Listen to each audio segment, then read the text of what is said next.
এবার পুলিশ কর্মকর্তার বাসায় মিলল গৃহকর্মীর মরদেহ। দর্শক, ঘটনাটি ঘটেছে সিলেটে।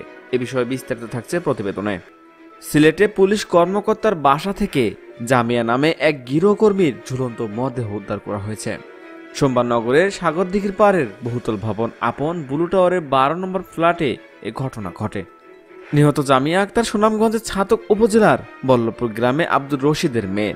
জামিয়া ওই বাসার ভাড়াটিয়া মহানগর পুলিশের অতিরিক্ত পুলিশ কমিশনার মঞ্জুরুল আহসানের বাসায় গৃহকর্মী ছিলেন।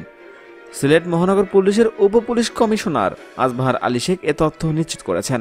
তিনি বলেন, মরদেহের সুরতাহাল প্রতিবেদন প্রস্তুতের পর ময়নাতদন্তের জন্য ওসমানী মেডিকেল কলেজ হাসপাতাল মর্গে পাঠানো হয়েছে।